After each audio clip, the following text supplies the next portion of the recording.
Welcome, everybody, to all new episode of the Combat Sports Report here on SportsGrid. I'm Brian Ciano. Thank you so much for joining us as we take our weekly look at everything going on in the world of combat sports, and we got a lot of action to get into today. We have fights from the BKFC to recap from last weekend. We have fights from the PFL coming up this weekend to preview. We got some fighter interviews we're going to be talking to on this show today. PFL lightweight Alfie the Axeman Davis. We're talking to BKFC flyweight Christine Vicens, who got a nice win this past weekend down there in Hollywood, Florida. And also lights out strawweight Taylor Machine Gun Mauldin as she gets ready for her debut for Lights Out Extreme Fighting coming up next month. All that on the show, as well as we said, some recap, some preview, everything here on SportsGrid today on the Combat Sports Report. But let's get right into it by breaking down what we saw last weekend. BKFC 78, Hollywood, Florida, last Saturday, July 12th at the Hard Rock. Lots of fights, lots of action, an interim title on the line, a title eliminator there, as well as some other big names getting into the mix as well. Probably, trying to put another stamp on their record to put them up that ladder and maybe get them into the rankings higher up to get a chance at fighting for titles. All that on this card down in Hollywood, Florida. It was stacked from top to bottom. You could just go spend a couple hours and watch the whole thing and not be disappointed by any of the fights. But let's start at the top.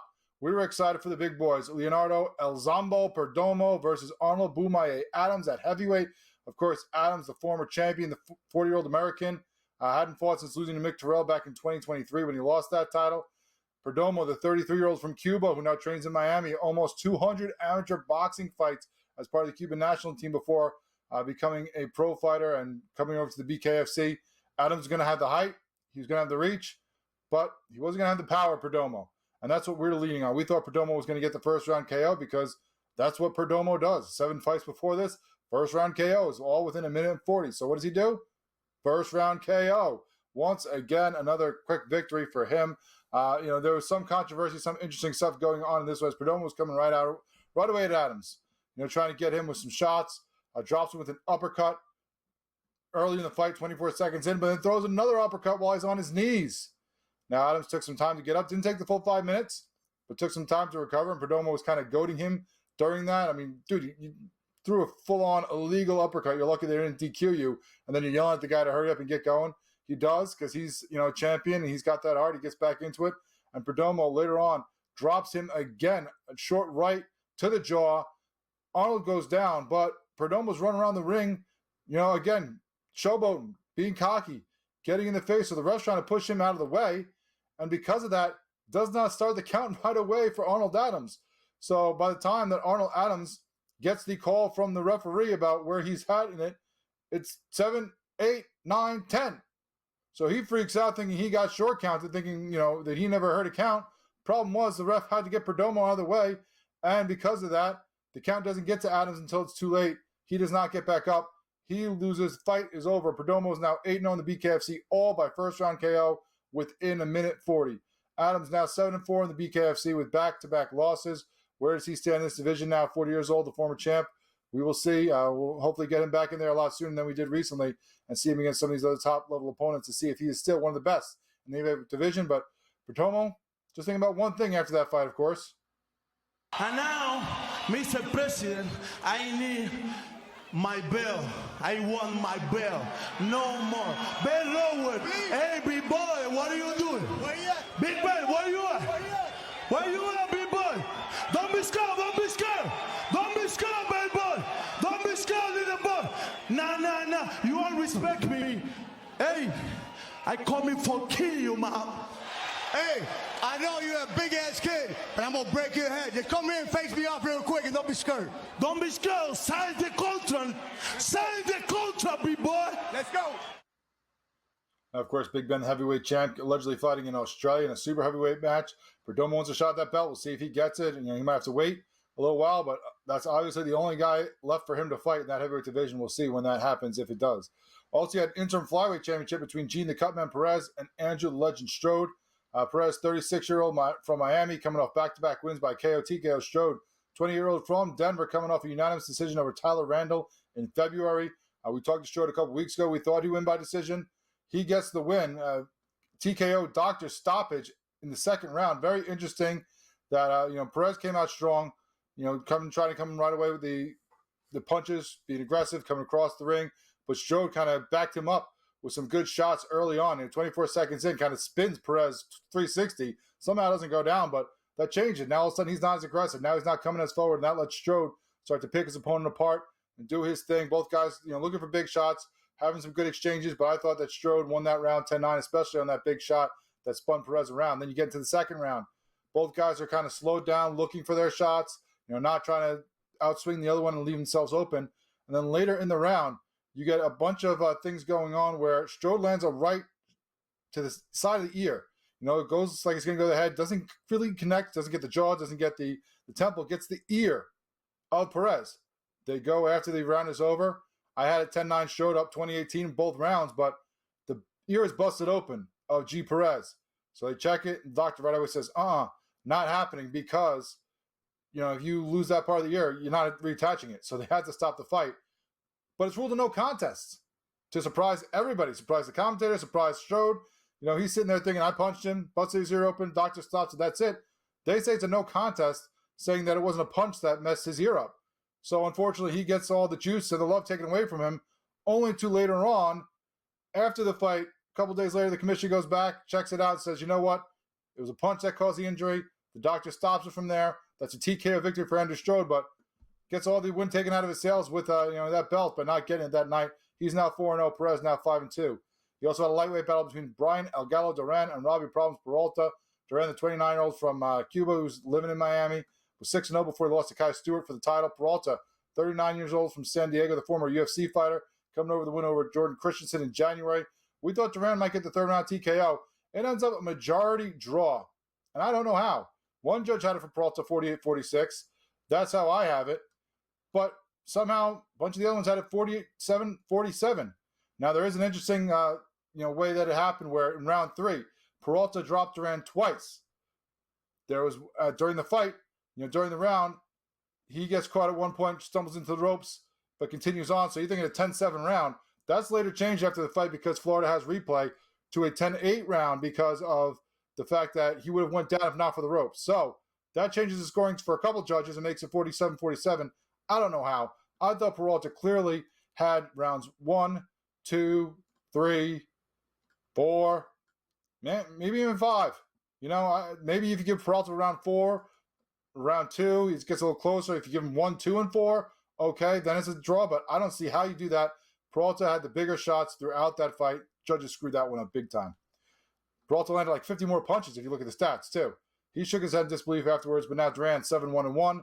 Peralta 4-2-1 in the BKFC. You also had Justin Joyboy Ibarola against Robert Gallo Negro Armas. Armas had alternated wins and losses in the BKFC, was coming over a United decision win. Ibarola undefeated. Joyboy was just rolling through the BKFC, coming off a second-round KO win. It's going to be a couple inches taller. We thought Ibarola by second-round KO. He gets the win. Split decision. Don't know how you got a split decision on that one. I thought Ibarola clearly controlled most of the fight. I gave Armas the first round. He's a little more aggressive. I thought 2, 3, 4, 5, all in favor of Ibarola. Clearly for me, 49-46 for him as he was getting the great counter shots to pick his opponent apart. Somehow judges almost screw that up too, but he gets the split decision win to now become 8-0. Armas now 4-5 in the BKFC. You had Howard H.D. Davis also get another win over Draco Rodriguez. Davis, a 30-year-old from Miami, of course, was coming off back-to-back wins before he lost to Palomino in March. Going to have height and reach advantage. He took advantage of that. We thought he was going to have a fourth-round TKO. He got him the win by split decision. He said he had the flu, so it wasn't his best fight. I thought he clearly took 1, 3, and 5. Well, then backtracked like Rodriguez come after him in 2 and 4 and kind of made it a lot closer fight than it should have been. He was clearly the better fighter, but apparently was saving some juice because of being sick. But now he goes to 8-3-1, the BKFC. Rodriguez 2-1. He also had a huge knockout win for Francesco Ricci. You had Christine Vicens with a great win. Tomahawk Townsend with a win. So many other ones, just too many to count. But make sure you go check out BKFC 78 for Hollywood, Florida on the app later on.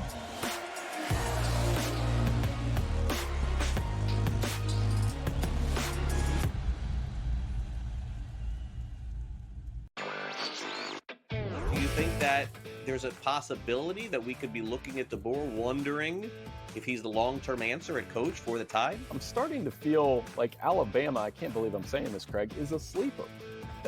Fourth easiest schedule in the SEC this year. Ryan Williams is back.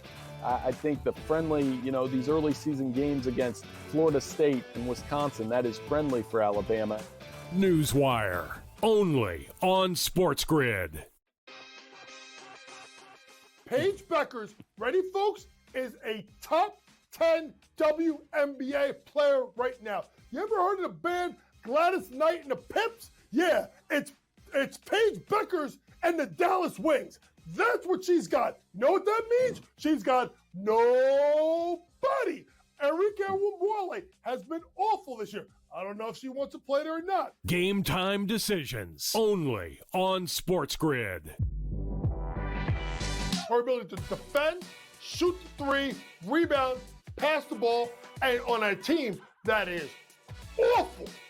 Awful. Right now, training to get the number 1 overall pick if they win the WNBA lottery. Possibly to draft her buddy AZ Fudd. Maybe. But when you look at Paige Beckers is a top 10 player in the WNBA. Betting above the rim, only on SportsGrid. Obviously, he didn't do great in the last 2 majors, and we're going home here. We're going to Northern Ireland, Royal Portage. This is Rory's the reason why we're going here. Got off to a rough start, throwing his tee shot out of bounds back in 2019. I think he'll be ready. Not yet ready to call him the winner. I still have a couple of days before I do that, but it is a home game for him. And as you saw, based on this weekend, he is playing well. In-game live, only on SportsGrid.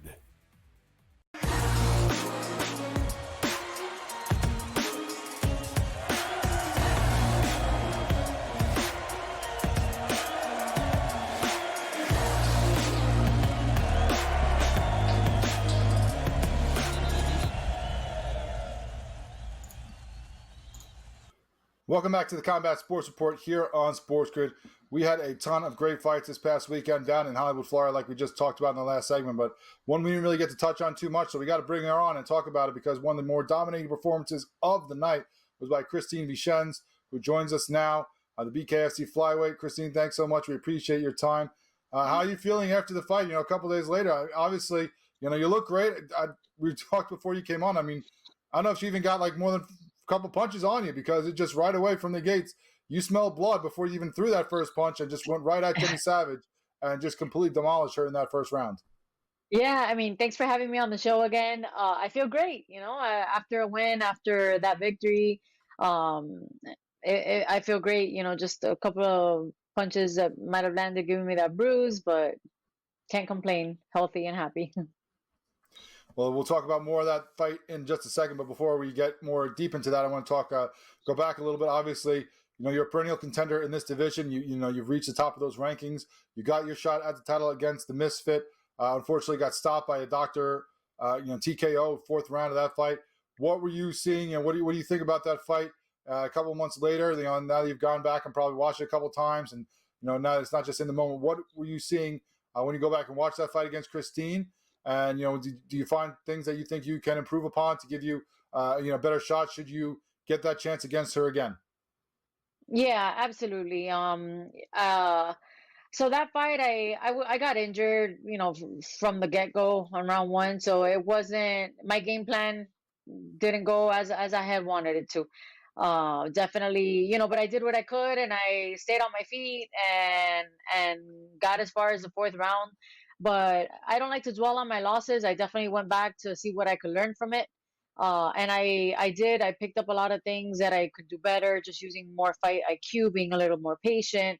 And that's what I've been working the last few months. I have a new boxing coach that's been working with me along with my MMA coach. And I think, I think I played out well for this fight. I tried to be a little bit more patient until, like you said, I smelled blood and I said, now's the time to go in and finish it. And that's when I was able to charge forward and get that TKO. You certainly did that. You talk about your training, about getting, ready for this fight and what you've been like, in your preparation. I saw that you've been training with, some of the best too. I saw you're hanging out with Palomino a little bit, training with him and his crew.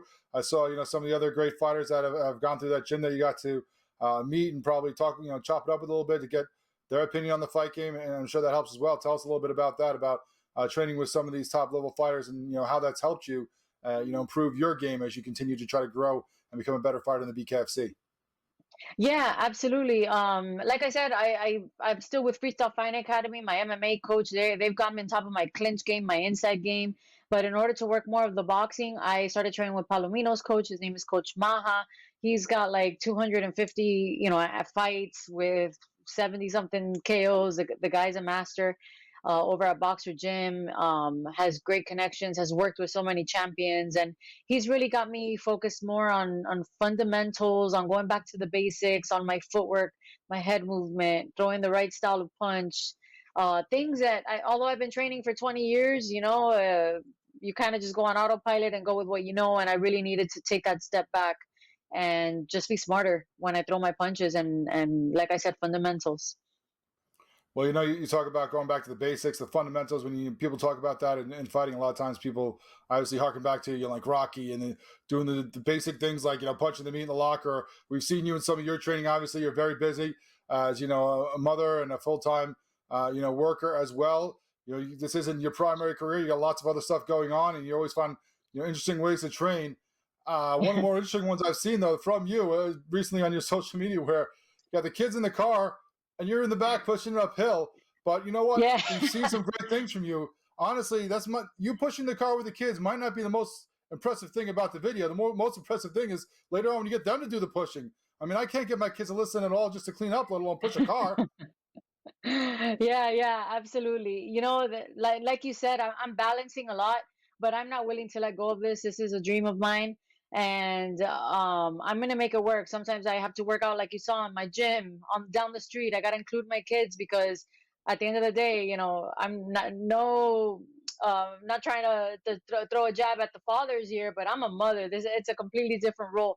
I have to be here, cooking. My husband helps me a bunch, but cooking, homework, just things that I have to do around the house. So sometimes I'm working out, I'm popping in, yelling at my kids, going back out to finish my workout.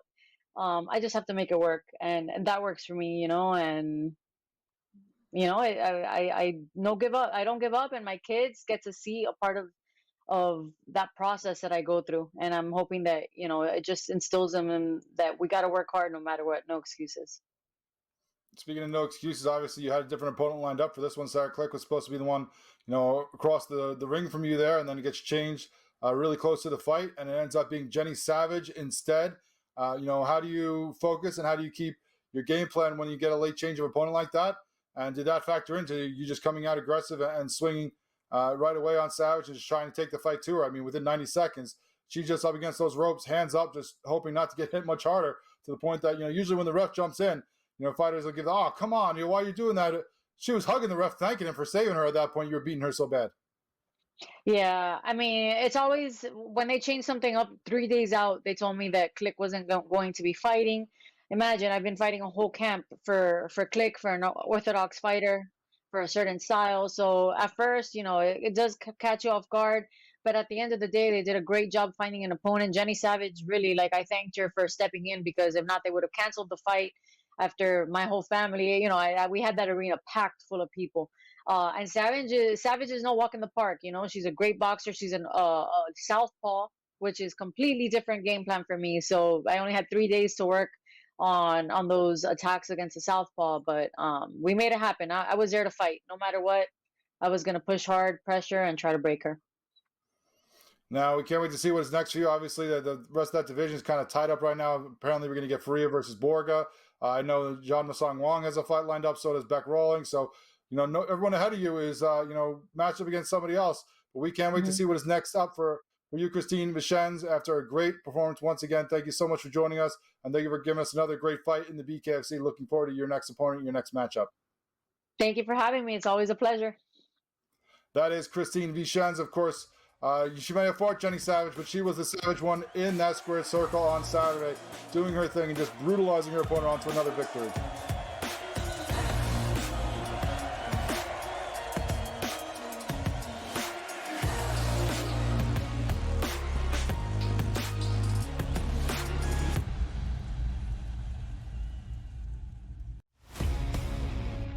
Oh, yeah. Time for the sprint. Let's go streaking here. Don't I mean streaking through the quad. I mean streaking in Major League Baseball, which is what the Boston Red Sox actually are doing right now, Tom. 9-11, 9-12 on the rotation. You have to put some stock into them, especially with their hitters. What the Red Sox are doing, they're scoring runs early. They're scoring runs late. Doesn't matter if it's a walk-off. They're putting up runs consistently, hits consistently. Pro Baseball Today. Only on SportsGrid.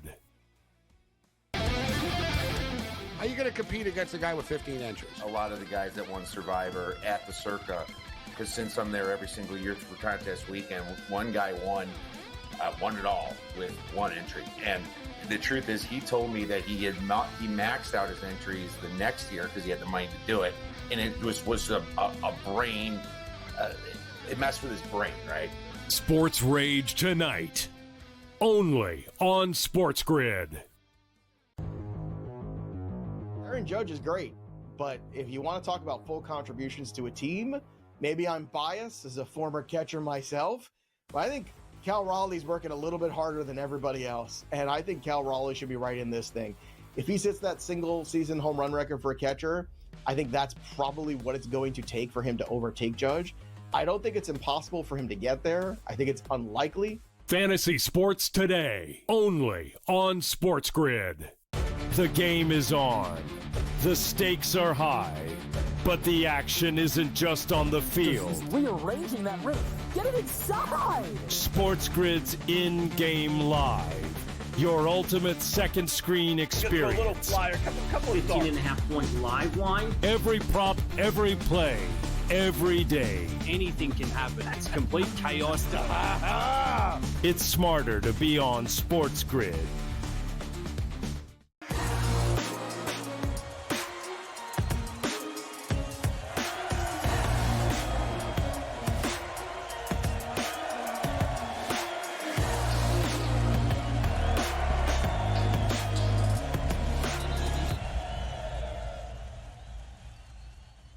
Welcome back to the Combat Sports Report here on SportsGrid. We're going to transition over to the PFL, and the Axeman cometh.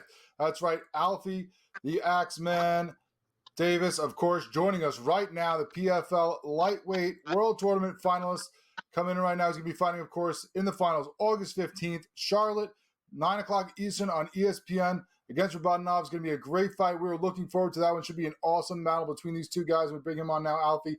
Thanks so much for taking the time out, man, as you're sitting here training, getting ready for this upcoming fight of yours. It's going to be huge. I know you were kind of surprised from previous interviews I've watched of you, that you even got into the tournament, given that your last fight, the first of the PFL, was a loss, but obviously showing why you're in this tournament and doing great things so far in the first two fights. How have you felt through these first two fights? How are you feeling going into the finals, and what has it been like getting into this tournament format for you and doing all these, cut 3 fights in 5 months as opposed to, one every 6 months that you've had pretty much the last couple of years? Yeah, I felt good in the tournament. I grew up kickboxing. Kickboxing, it was tournament based, so I was actually privileged to be very experienced in tournaments. Also, I'm not a fighter that gets injured a hell of a lot. I don't take much damage in training and in fights. So the tournament basis, it really suits me, to be honest with you, because it allows me to have sort of a season where I can just stay in shape all the time and compete. I have been known after a fight to eat fried chicken and drink lots of beer. I've not been able to do that, but apart from that, it's been helping my career. And in terms of how I felt in the fights, I feel like this is the peak of my career. Something's clicked over the last year. I think it took the loss to really, for me to take a backseat on what I was doing wrong, to be honest with you. And this me so much since that loss in November last year. And as you can see from my recent performances, I've really come into my own, and this is my time to show what I'm capable of. Yeah, obviously you built up a great record in your time in Bellator. Now transitioning over to the PFL, you've shown everybody how good you can be in these first two fights. I mean, different stylistic matchups with your opponents, but still, great results for you. The first one, of course, that spinning back elbow knockout in the first round. I'm sure a lot of people might have been a little surprised, that coming as fast as it did, but anybody who's watched you over the years knows how you can throw these great attacks that you do. What was it like for you? Is that what you expected to be able to use that to fruition, catch him when he least expected like that? I did actually. That elbow, it wasn't for when he was shooting because he was coming in, but Clay Collard in particular does this thing where he rushes in with 4 punches. So I did practice that elbow, but I'll be lying if I said I expected it to happen that quick and in that situation. Yes. So I wouldn't say it was a lucky shot, but definitely it was early on and it was nice. To be honest with you, I was just trying to run from him. I was like, get away from me. And then, sort of hit him on the way out. Well, some people might say it was lucky. You wouldn't. I wouldn't. Like you said, you trained for that. But, people, if they want to, poo-poo on what you did, would say, well, let's see what he gets in there with a guy like Primus. A guy who's going to drag him to the depths. Well, he tried to do that. And, you probably made him look feeble compared to some of his past opponents. I mean, he tried to pull guard. He couldn't.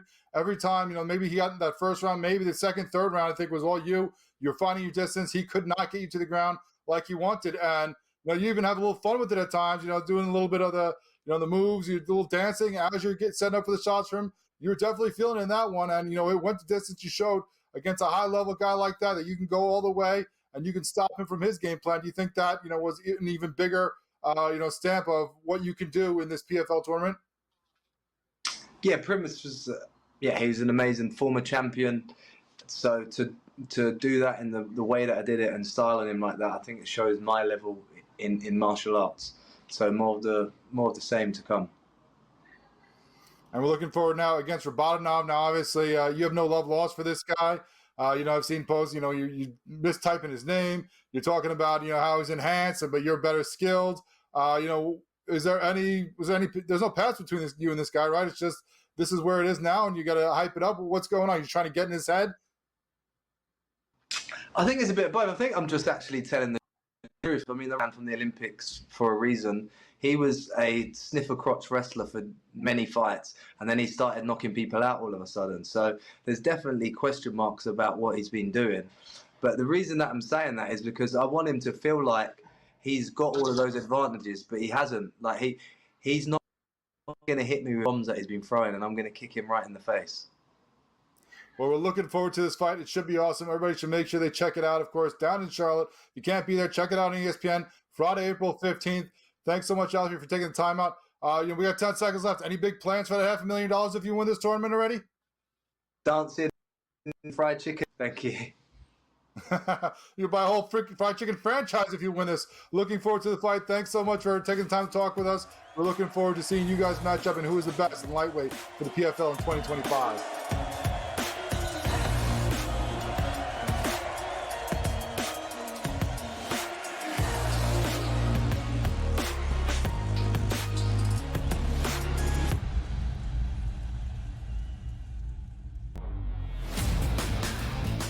One of 6 from beyond the arc yesterday. I think at best he's a reserve player, but again, that's at best for the next few seasons. I don't think he has a 7 to 10 year NBA career.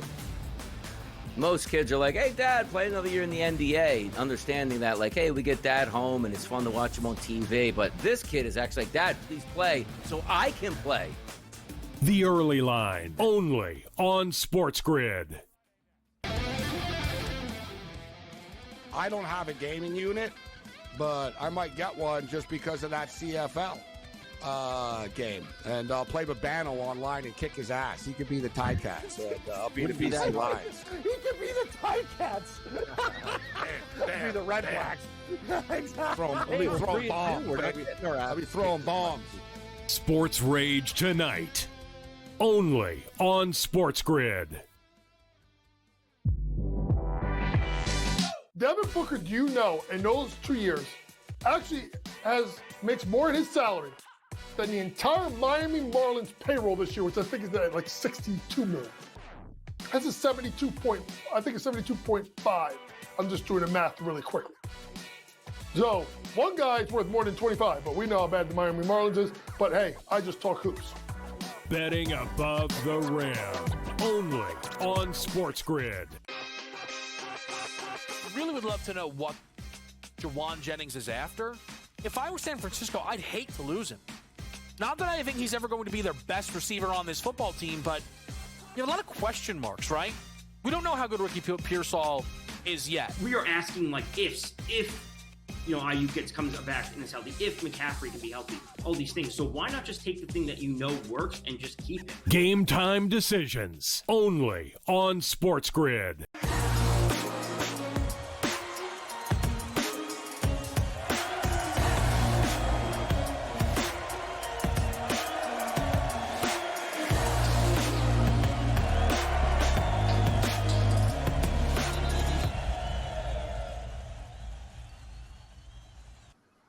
Welcome back into the Combat Sports Report here on SportsGrid. Great to get to know Alfie the Axeman Davis as we get to see him battle for that lightweight world tournament championship coming up in August. Looking forward to that fight. Him and Rabanov should be a great battle. But PFL is in action this weekend as well. They have PFL Africa, first of those cards coming up this year. This one over in South Africa on Saturday, July 19th in Cape Town.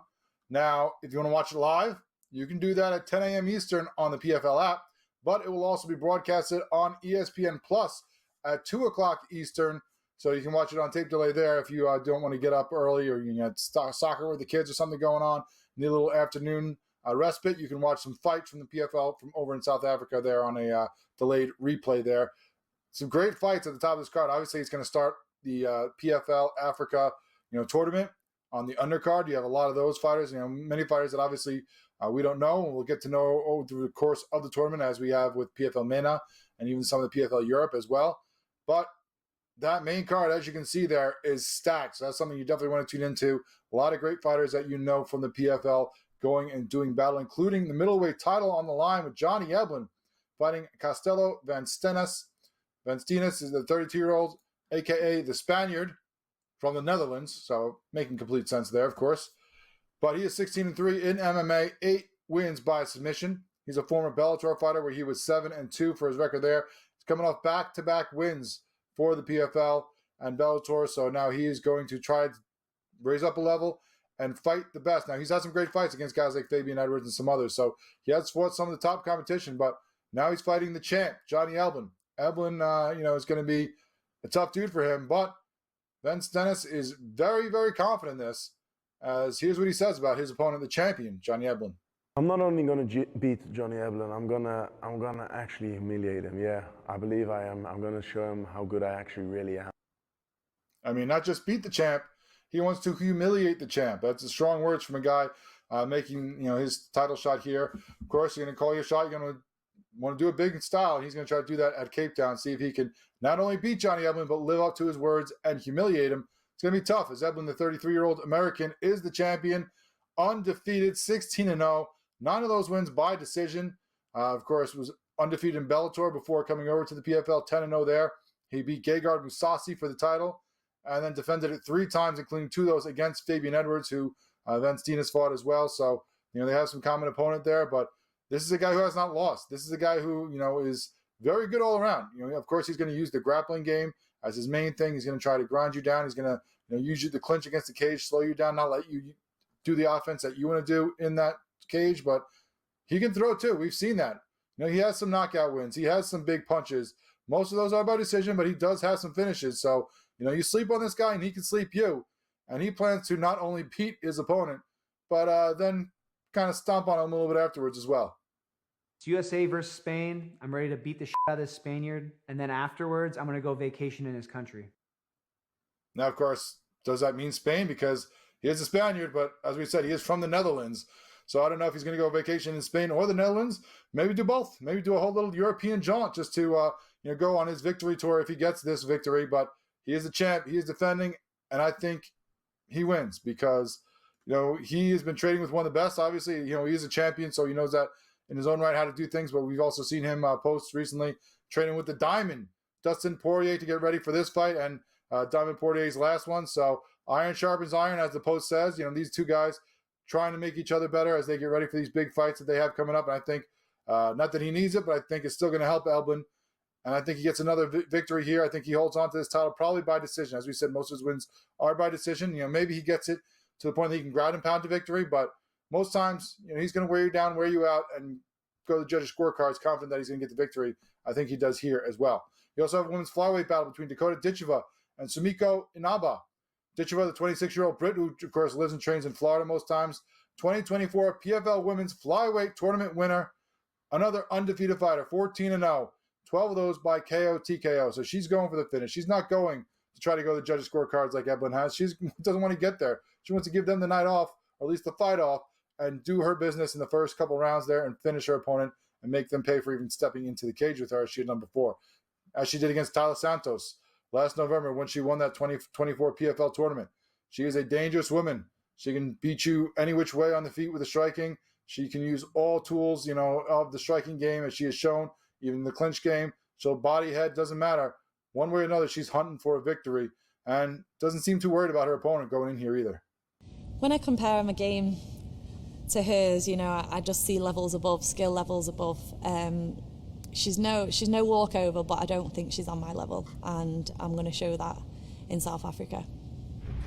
So, of course, still giving respect to Inaba, the 34-year-old Hawaiian, aka the Lady Samurai, who is 8-1 in her career. So she has a good record here. 4 of those by KO, TKO. So well on the feet herself, but still, as Dakota says, she thinks that she's on a different level. Inaba, former Bellator and PFL fighter, all her pro experience is with those two organizations. This isn't a fighter who fought at regional circuits and then came in there in the last 2 or 3 fights to the big leagues here. She's been around the whole time. Lots of wins. Coming off a second-round ground and pound win over Mackenzie Stiller last September. But still, I got to roll with Dakota. Ditcheva has not been beaten, and she has done it violently every time. As good as Inaba may have shown in Bellator and in a brief stint in the PFL, as Dakota says, there are levels, and I'm not sure Inaba is on that yet when you look at her record. Nobody with the kind of record and awards and all these great things about their career as Dakota Ditcheva has faced with some of her fighters that she faced last year in that tournament. She really took a step up in her opponents last year and a step up in her fight game as well and got great victories, and I think she does again here. Featherweight, AJ McKee versus Ahmed Magomedov. Magomedov, the 30-year-old Russian, 10-3, 8-fight win streak for him in his MMA career. Most of his wins are by decision, including 3 of his last 4. Never fought for a big organization before. So this is a big step up for him. Speaking of levels, this is one where he's jumping into the PFL against AJ McKee, the 30-year-old Californian. 22-2 in MMA. His last fight was against Paul Hughes, where he got the split decision loss last October.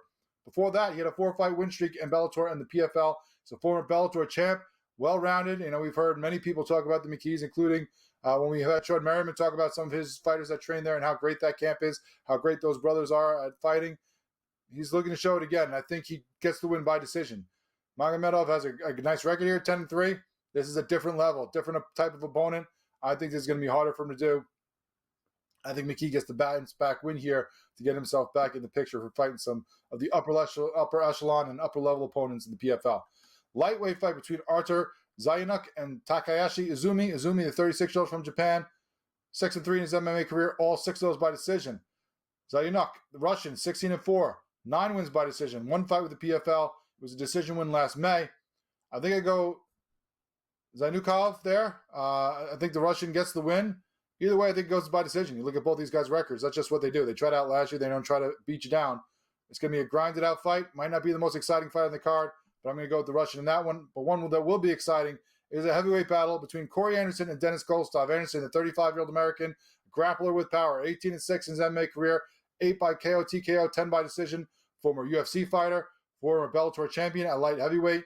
He's moving up to heavyweight for the first time. He was supposed to battle Vladimir Nemkov at heavyweight for their third matchup between the two in January. That fell through for whatever reason. Nemkov went on to beat Timothy Johnson. So now we get Anderson's first heavyweight battle with this organization against Goldstaff, the 34-year-old Russian. 36-8 for his career, 4-fight win streak, 18 wins by a KO, TKO, 12 by submission. So he can beat you any which way, whether it's on the ground, he chokes you out, or he can pound your face in if you want to stand and trade. He has 17 fights with the PFL, beat Oleg Popov in the 2024 heavyweight finals by triangle choke in round 1. So this is not an easy opponent for Anderson to be stepping up and weight against. Similar age, probably have a similar size. I don't know. I love Corey Anderson. He's a tough dude, but a guy who just won the tournament, a guy who's been fighting heavyweights his whole career, who could beat you on the feet or on the ground, I think I'm going to slide with the Russian and Goldstaff and take another Russian victory here at PFL, South Africa. We'll see all about who gets these victories, and can't wait to recap this all with you next week here on the show on the Combat Sports Report on SportsGrid.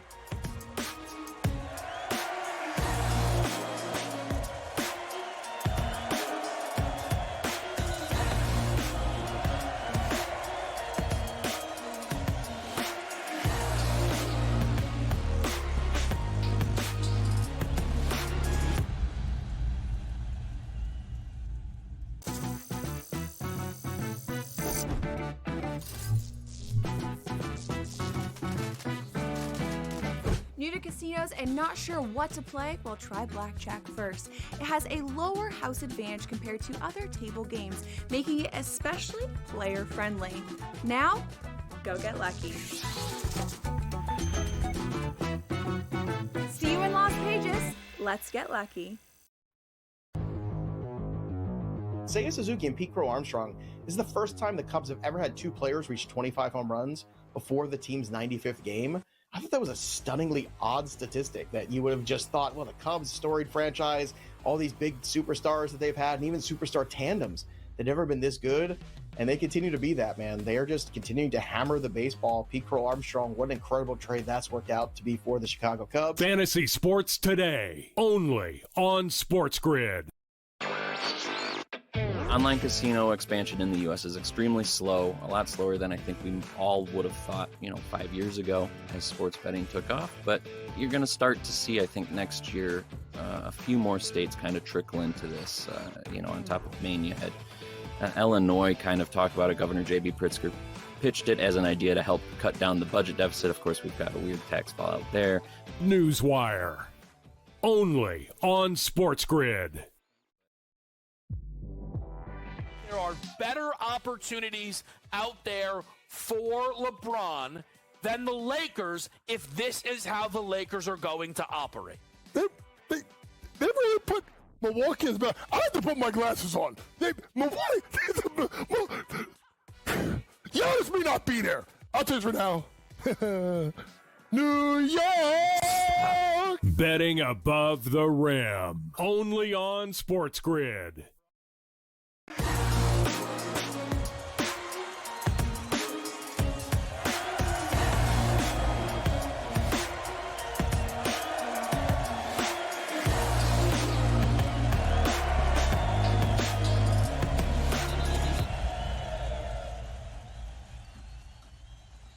Welcome back into the Combat Sports Report here on SportsGrid. Great to break down those fights for PFL in South Africa. Looking forward to those. But there's a lot to look forward to in the BKFC as well. We're going to jump back into them and talk about the big presser they had last week. Of course, they had those huge fights out in Hollywood, Florida. But before that, earlier in the week, they had the Champions Summit, where they had pretty much all their champions there on the dais, as well as Dave Feldman, Conor McGregor. There's a lot of smack talk, a lot of back and forth, some matchups announced, some matchups maybe even created there on the spot, and some big announcements from the organization. All that going on. You can go watch that on the BKFC app if you want to see the whole thing. But we'll try to summarize it for you as best as we can back and forth here in this segment. Now, of course, you're going to start with the men in charge and started with, talking to Dave Feldman, his statement, and of course, handing it right over to the other big owner in the BKFC, a man who is always pumped, always, looks like he's cutting a wrestling promo when he talks. Conor McGregor has made a career off talking and being up there and saying some big things, and he did that. He was super excited to start and throughout. He was very pumped, as we'll see in some of the clips that we have during this, but, talking about some of the big signings they made. So why would you not be excited about that? You mentioned the signing of Thiago Santos and Yoel Romero, of course, huge names from the MMA world, from, the UFC, who are going to make their way over to the BKFC, some dangerous knockout fighters who are going to bring some serious pop in there into this organization. You can see some of the other signings that they made as well. Some of those got announced later in there, like Derek Brunson, like Aspen Ladd. So there are plenty of new signings coming into the BKFC. And, later on in the presser, Dave Feldman even said there's 15 other ones they have to announce that they're just going to let trickle out over time. And they're not going to do all in one shot. They're going to let us know, over the next couple cards, or, maybe here and there with, Brian Socha on his show and other ways of doing it, where they'll let these 15 new fighter signings come out over the next couple months. So looking forward to seeing who else. I mean, when you're throwing out names like Thiago Santos, Yoel Romero, Derek Brunson, those are some great names. So we're looking forward to some more coming out later on. But one of the things that Dave Feldman announced when he was on the mic early on in this presser was international shows coming up. September 27th is going to be one in Manchester, England. We know that one was coming up. We've kind of seen some posts about that, but apparently going to be involving James DeGaulle, making his BKFC debut there. Another, new fighter for the BKFC, a former boxing champion, going to be taking off the gloves and fighting over in the UK. Former two-time super middleweight champ. He also told us that October 25th, BKFC will be going back to Italy, going to be fighting in Rome. I'm sure there's going to be plenty of guys, trying to make their name as part of that, as Francesco Ricci did it after his fight down in Hollywood, Florida. He said, I'm from Florida. I mean, I'm from Italy. He's like, I live from Florida. I'm 5 minutes away. Why don't I fight more? Because he's right by the Hard Rock, but saying that he would love to be part of that Rome card. So we'll see if he gets to be involved with that one. But some great international cards coming up on the BKFC schedule. Also, you talked about some tournaments that we're going to get for some belts. Now, we knew that Blas was stripped of that 135-pound tournament, allegedly because of things that happened outside the ring. They haven't specifically said what those were. His camp has fought back on those, saying some of the things that they're talking about happened way before he ever fought for them. Back and forth of, who knew what or what happened and when. Don't have the full story, but he is no longer with the BKFC, assigned with a rival organization. So now that belt is up for grabs, and a tournament will be decided for the fighters involved with that. We don't know that yet one. That is just for the 135. Also, 155 is going to get a tournament as well. Now, of course, Ben Bonner just won that title after beating the always dangerous and always tough opponent in Soto down there in Texas. It was supposed to be Tenaglia who had the belt defending it against Soto. Tenaglia couldn't come because of visa issues, so he got the belt taken away, but he's back in there as well. I think allegedly he also had a fight outside the organization as a champ, which the BKFC always gets upset about. We've had guys stripped for that before. So apparently things have been patched up. They kissed and made up because he's going to be in this tournament. Ben Bonner going to be facing Franco Tenaglia, and as well as Luis Palomino. Baboon facing Austin No Doubt Trout. Now it's a rematch. These two guys face at welterweight for that title that Austin Trout held, that Baboon held, and Austin Trout took from him. So now Palomino, who never lost in lightweight but got stripped, is now facing the guy that he lost to at 165 for the chance to win that 155 belt. So we'll see what goes on with those as Trout has given up that belt and dropped down to 155. Although later on in the presser said, I never lost that belt. I didn't say I gave it up. So whoever wins this little tournament and this fight that they're going to have over there in Sturgis is going to have to fight me at some point. So we'll see if that comes to fruition. But you also have McGregor, as you saw there on the graphic, announcing the world's baddest tournament. $25 million is going to start next March. We thought that was going to start at some point this year, but it appears that, because of issues of one thing or another, got pushed back. And it's going to be between 185 and 265. Any fighter in those weight divisions are allowed. So it does cut out a lot of great fighters, unfortunately, but you got to put some kind of limit. Otherwise, you're going to get 135 guys against 265, and that's just not fair at all. But anybody can win it. The winner gets $15 million. It goes down from there. Everyone gets paid if you're a part of this tournament, so it should be great to watch that happening next year. March 2026 is going to go on for, I think, almost a year to wrap that whole up. Can't wait to see everything that gets involved with that and the fighters involved.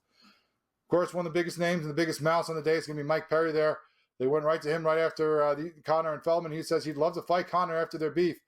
And they got into it a little bit here because, of course, Conor allegedly fired him when he went and fought boxing and started his own promotion. But now he's back, and he's going to be fighting for the BKFC. And Conor had some words to say to him. October 11th is your date, and you'll dance for me, boy. How good are you and McGregor at this point? I would love to get this cleared up here in front of everybody at the state of the BKFC. Well, I think it makes a lot of sense. We haven't seen Conor in the ring in a while, but I know he loves bare knuckle, and I'd love to face off against him anytime. Anytime we're looking for the action. Yeah, you're welcome back, because I welcomed you back. Yeah. October 11th is your date, and you'll dance for me, boy. You'll dance for the owner, and then we can talk. But your date is October 11th. Yeah. Michael Perry, the return of Platinum. And we've got some hell of an announcement for an opponent for you. One of the baddest men to ever grace the Ultimate Fighting Championship when it comes to bare knuckle. And he's going to throw down with you in front of me for my viewing pleasure. And then I'll decide if you're worthy. Now, who is that? Thiago Santos? I think Joe Romero is probably too big for him. I don't know, but you had Kai Stewart, complain that he's not part of that lightweight tournament. He said that he was willing to fight Soto on 8 days' notice. They didn't give him that shot. You had Mundell and Perry get into it back and forth the whole time, including at one point Perry goes and knocks Mundell's hat off. But we might finally get that one, it looks like. We're looking forward to that one. We heard from Palomino saying he never lost that title and is a true champ at lightweight. There's so many things to talk about. All these fighters out there, make sure you can go check it out on the BKFC app if you want to see some of the back and forth between them and the face-offs at the end.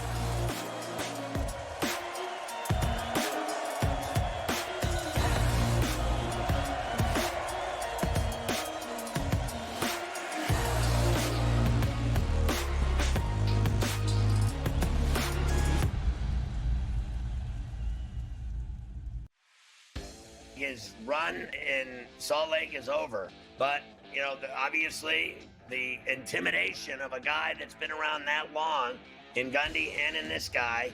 If you look at their cases, they're very similar. It's been going on forever, right? And it's time for a change, I think, in Stillwater and in Salt Lake. I got to be honest with you. And believe me, if they lose again, they're going to get rid of him. Pharrell Coast to Coast, only on SportsGrid. The best white American prospect since Larry Bird. And think about how Larry Bird kind of came in Magic and transcended the game. We've talked about for a long time, LeBron's towards the end. KD's towards the end. Steph Curry's towards the end. Who is going to be the American face of basketball? Betting above the rim, only on SportsGrid. The two guys that can do it all. Too much electricity this morning. This is a good time. We're having a lot of fun. I had to do a triple take. Ka-ching! Why? Because of parity. I didn't mean to offend. Yeah, it's not going to happen. Load management is a dirty word. Let him rip. You know what? Circumstances provide the results. What? How do you do this once? Oh, Donnie, you got such a good show there. A network that is booming. The Early Line, only on SportsGrid.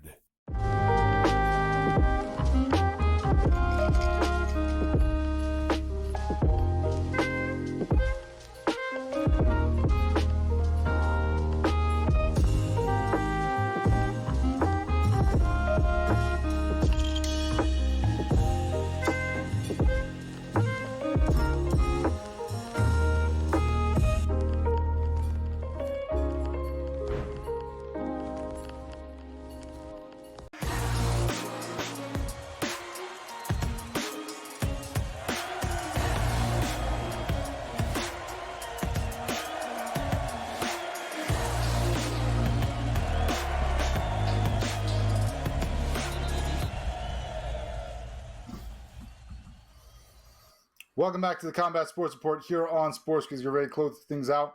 And we're going to close them out by going west and talking about this great upcoming card we have for Lights Out Extreme Fighting coming up in a couple weeks in August. We're bringing on right now Taylor Mauldin, who joins us, going to be one of the main fighters on that card against Daniel Taylor.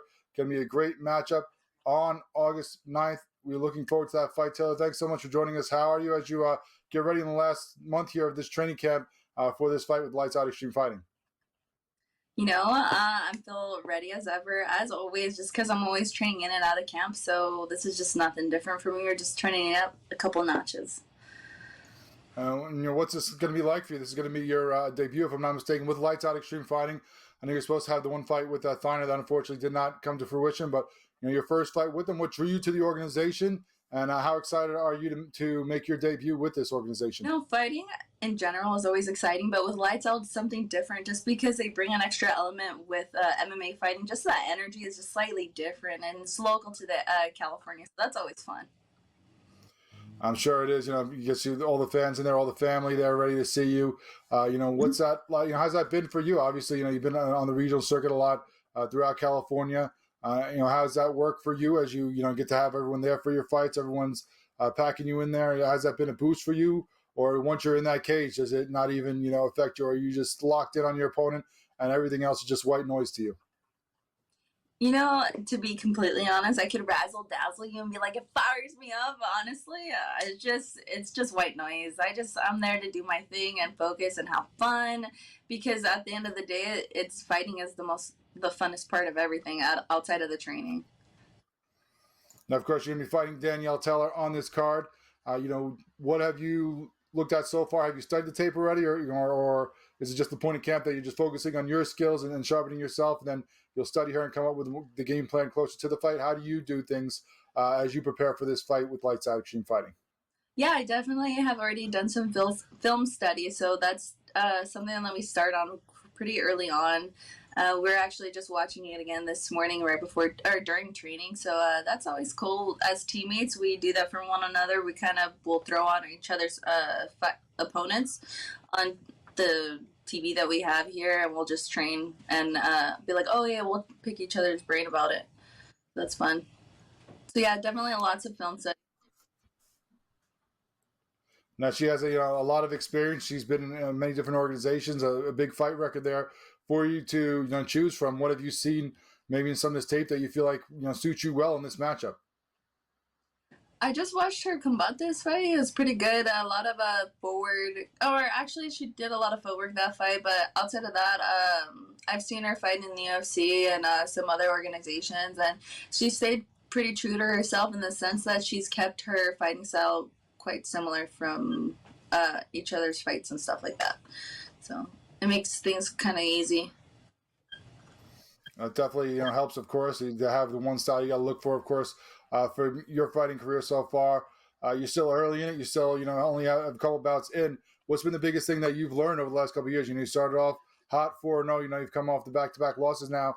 Do you feel like are you one of those fighters that learns more from the losses than the wins, and you're going to take the bright side of that, and that it's going to spur you to become better? What do you take from those as you try to rebound here and make yourself better in your best showing here for this next fight? I think it just, given the time that those fights happened, I think I just wasn't in a place to be even fighting, but I was. And I am the best version of myself now than I ever before. So it's really nice to be at peace with that and just try and get back in there and have some fun again.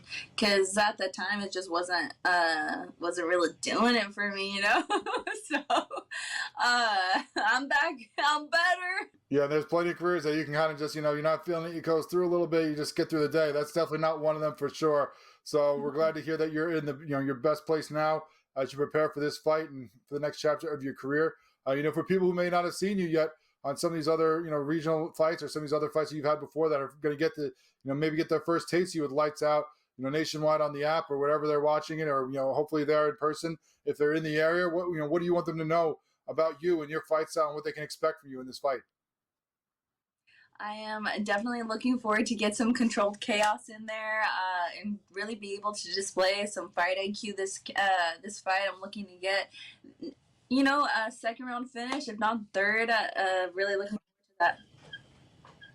She is Taylor Mauldin, going to be fighting Danielle Taylor. It's the Taylor matchup here for the women on Lights Out Extreme Fighting in August 9th.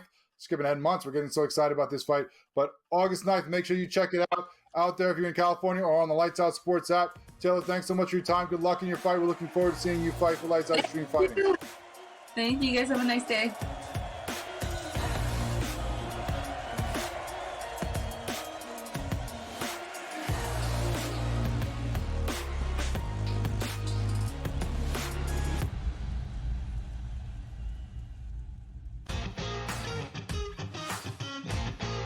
Against him, I'm not surprised that he had no back down in his game, because he is a player that plays with confidence and swag, and it was really cool to see him get the job done and the emotion at the 18th green with the interview with Amanda, especially for like a really kind of like Jersey boy. Tough Good to see a little emotion with the gold necklace. You're like, oh, what's going on here? Yeah, sure. that was super cool. The Smiley Show, only on SportsGrid. And Twitter started blowing up that I think it was someone from TSN that was in the arena that was posting this stuff. And I'm sure, like, when they, it's a beer league, so after the first period, when they're all sitting there in the room, I'm sure somebody said, hey, Connor, you're getting lit up on Twitter. We're beating you 4-0. Ha, ha, ha. And he's probably thinking, like, I can't even play a beer league game without you guys, like, saying what the score is. Sports Rage tonight, only on SportsGrid. And I showed you the Heisman odds a week or two ago, and they had Garrett Nussmeier as the second favorite behind Manning. So Brian Kelly's very excited to have Garrett back at school. He is no athlete, in my opinion. You can quote me on that. Like, he is a clumsy white dude, and he sucked. I'm being nice now. Now all of a sudden you're talking about him being great? Oh, slow down there, coach. Pharrell Coast to Coast, only on SportsGrid. Shohei Ohtani can do something that nobody else in Major League Baseball can do. That means being maybe one of, if not the top 5 best hitters in baseball, and then go on the mound and throw some gems out here. Like, he threw 9 innings so far in his season, which isn't a lot, but that ERA is at 1. Are we saying that once he gets to 5 and 6 innings, that ERA is going to stay at 1? No, it isn't. But if it does, my goodness. I mean, just hand him the Cy Young on top of it as well. It's cheating. The Early Line, only on SportsGrid.